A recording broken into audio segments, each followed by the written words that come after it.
kajian hati. Siapa kira-kira yang mau bertanya lagi sama Aa Hilman? Silahkan. Siapa? Oke. Banyak ya. Assalamualaikum warahmatullahi wabarakatuh. Waalaikumsalam warahmatullahi wabarakatuh. Perkenalkan Aa, Teteh, saya Liza. Sebelumnya saya pernah menjadi single parent Aa selama 4 tahun. Mempunyai anak 1, laki-laki. Nah, setelah 4 tahun saya menjadi single parent, saya alhamdulillah ada jodohnya lagi dan saya menikah dengan seorang bujangan. Anak 1, nggak punya saudara, maksudnya tunggal anak 1. Satu-satunya ya? Satu-satunya. Alhamdulillah orang tuanya masih lengkap, masih ada ibunya sama bapaknya. Dari cerita saya ini, Ustadz, dari awal pertamanya keluarga suami alhamdulillah terima. Setelah hampir setahun dia menerima anak saya, mendidik anak saya gitu Ustadz. Tapi setelah saya hamil, mempunyai anak dari suami saya yang sekarang, saya merasa anak saya terasingkan Ustadz. Anak saya jadi bulan-bulanan, dan bulan-bulanan itu bukan dari sama suami saya, tapi dari kakek neneknya sambung. Jadi anak saya selalu dimarahin, intinya pernah sampai di kesalahan sedikit marah gitu Ustaz. Bahkan sampai pernah diusir anak saya Ustaz. Akhirnya saya berontak Ustadz. Saya berantem, bertengkar sama mertua saya, saking saya sakit hati Ustadz. Sampai akhirnya anak saya itu kayak merasa kena mentalnya gitu Ustadz. Jadi saya pernah saat hamil anak kedua dari suami, anak ketiga berarti ya Ustadz, itu saya pernah didorong sama mertua saya saat hamil. Anak saya yang pertama melihat Ustadz, jadi anak saya kayak kena mental, psikisnya kena. Saya nggak pernah bicara atau ngadu sama keluarga saya, tapi keluarga saya tahu dari anak saya saat liburan dia bercerita. Sampai akhirnya saya merelakan anak saya untuk jauh dari saya Ustadz. Saya kirim anak saya ke bapak yang pertama, ke Magelang. Tapi nggak lama Ustadz, hanya 1,5 tahun, karena saya nggak bisa melihat anak saya jauh dari saya. Bahkan sampai sekolahnya pun berantakan. Sampai akhirnya saya memutuskan untuk tarik kembali anak saya dengan catatan saya tidak mau bareng sama mertua saya gitu. Pertanyaan saya Ustadz, bagaimana cara saya menyikapi atau menyikapi mertua atau keluarga suami saya yang toksik itu Ustadz. Karena mungkin sebenarnya dia sudah tahu dari awalnya dia menikahi seorang janda anak 1. Dan sudah tahu konsekuensinya seperti apa gitu Ustadz ya. Terima kasih. Bunda. Iya, Aa. Ada 2 hal yang ingin coba Ahilman sampaikan dari kisahnya Mbak Liza yang disampaikan kepada kami. Yang pertama, nasihat untuk siapapun yang menikahi seseorang yang sudah menikah sebelumnya. Kita itu bukan hanya menikah dengan pasangan kita semata.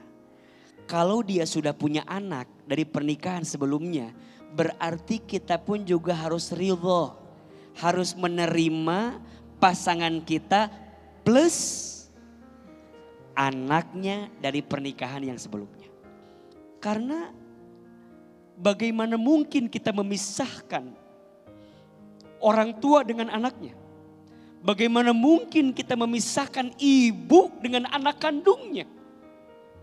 Berarti sama dengan kita memisahkan seorang ibu dengan kebaikan dan kebahagiaannya.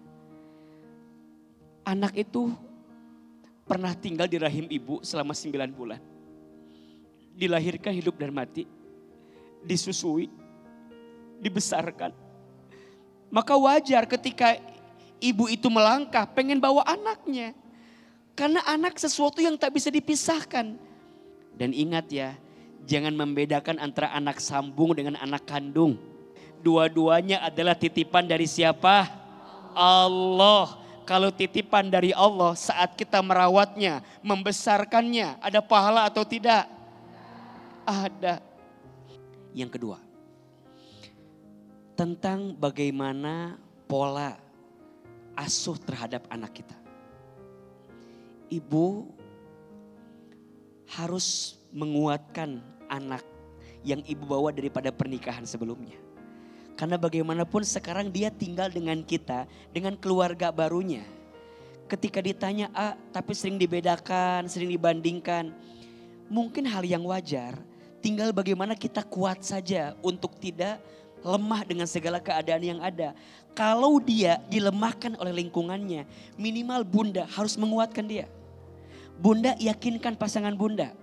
Sebelum kita meyakinkan orang yang jauh, yakinkan orang yang dekat. Fokus dengan apa yang bisa kita lakukan.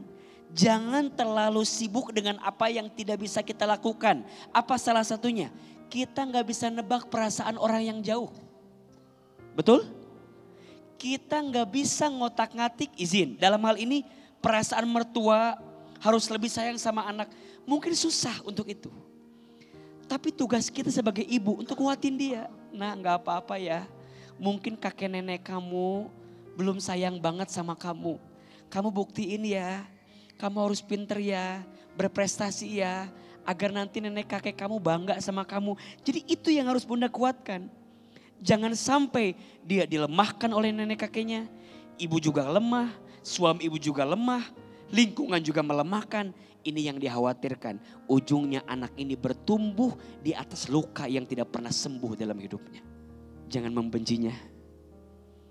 Jangan menyesalinya. Terus gimana selama pasangan ibu baik-baik saja. Selama itu akan ada kebaikan. Maka ibu tinggal buktikan ibu jadi menantu yang baik. Betul gak? Kemudian cucunya buktikan jadi cucu yang baik. Berkali-kali bilang ya, kita tidak bisa merubah arus ombak yang datang. Yang bisa kita rubah apa? Ajarkan tubuh kita berenang. Agar saat ombak itu datang kita bisa mengarunginya. Sama, kita gak bisa merubah sikap orang ke kita. Yang bisa kita atur apa? Hati kita dan sikap kita kepada orang lain. Kalau ibu udah ngerasa gak kuat, ngerasa capek, ambil air wudhu, bentangkan sajadah, sholat. Berceritalah sama Allah. Mungkin kita tidak bisa melihatnya, tapi Allah melihat isi hati kita. Dan Allah paling tahu seperti apa perasaan kita. Semoga Allah sembuhkan hati ibu dan bisa menguatkan anak-anak ibu dalam kebaikan. Amin ya Rabbal Alamin. Masya Allah. Nah Ustadz, sekarang kita ada segmen baru nih Ustadz yang namanya Sapa Jamaah. Langsung aja sekarang kita sapa host kita yang lagi ada di luar masjid. Assalamualaikum Kak Aditya Putri. Silahkan Kak. Makasih Teh Ica Subandono. Dan sekarang kita ada di Sapa Jamaah. Dan sudah ada Bunda Dini nih di sini. Bun, kenapa? Pundak aku terasa nyeri otot, badan pegel-pegel, gara-gara bawa belanjaan dari pasar. Betis, rasanya keras banget. Kayaknya karena kemarin jalan kaki dari rumah ke pasar. Pas banget nih Bun, aku punya solusinya. Paramex nyeri otot hot cream bisa dipakai untuk meredakan pegal-pegal atau nyeri otot dan juga nyeri sendi. Sini Bun, aku kasih tahu ya cara memakainya. Paramex Nyeri Otot Hot Cream ini rasanya enak banget Bun, nyaman dipakainya. Apalagi kalau sebelum dan setelah olahraga. Atau pas badan kita lagi pegel-pegel nih, abis aktivitas berat. Nah ini tuh beda banget, panasnya tuh pas dan meresap ke dalam. Bukan cuma panas di luarnya doang. Jadi berasa banget efeknya di otot kita yang lagi tegang. Apalagi Bun, kalau diolesnya tuh di daerah pundak atau betis. Ih langsung berasa enteng dan rileks banget. Krimnya juga nggak lengket, jadi enak banget digosoknya. Dan yang paling aku suka nih, aromanya bikin rileks banget karena mengandung aromaterapi anis oil. Mantep. Panasnya nyaman ya Teh? Ada aromaterapi anis oilnya juga? Cobain sendiri deh Bun.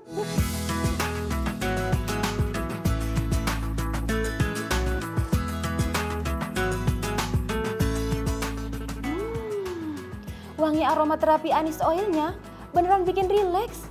Bisa dibeli di mana? Paramex Nyeri Otot Hot Cream ini bisa dibeli di apotek terdekat atau bisa langsung cek aja di e-commerce. Pokoknya nih aku saranin buat yang aktif, suka gampang pegel atau hobi berolahraga, wajib banget punya Paramex Nyeri Otot Hot Cream ini.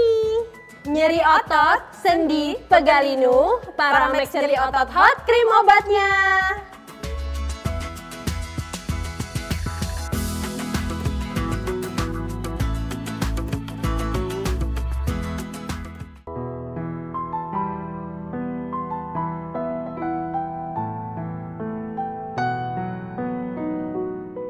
Bunda,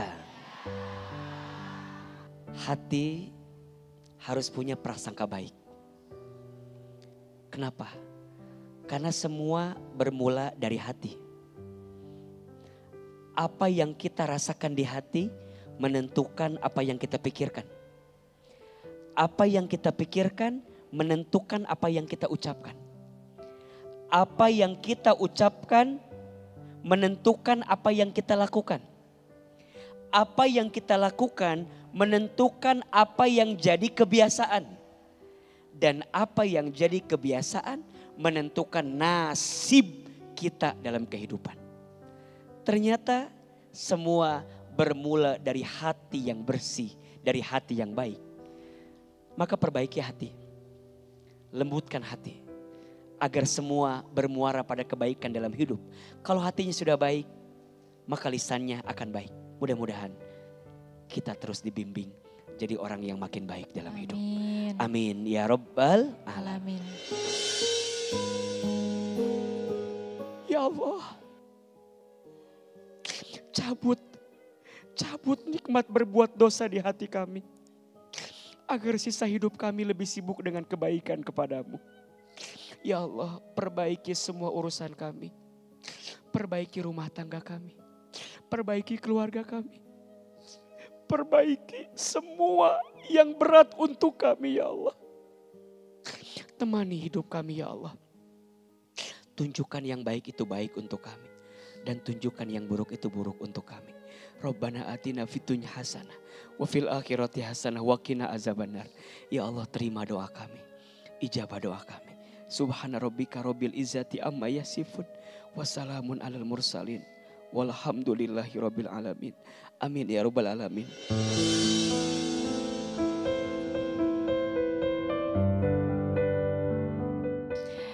Pada hari ini kami tutup mulut mereka. Tangan mereka akan berkata kepada kami. Dan kaki mereka akan menjadi saksi terhadap apa yang dahulu mereka kerjakan. Quran Surah Yasin ayat 65. Insya Allah menjadi pembekalan untuk kita semua ya. Terima kasih. Saya Alisa Subandono pamit undur diri. Sampai ketemu di Kajian Hati episode selanjutnya. Wassalamualaikum warahmatullahi wabarakatuh. Waalaikumsalam warahmatullahi wabarakatuh.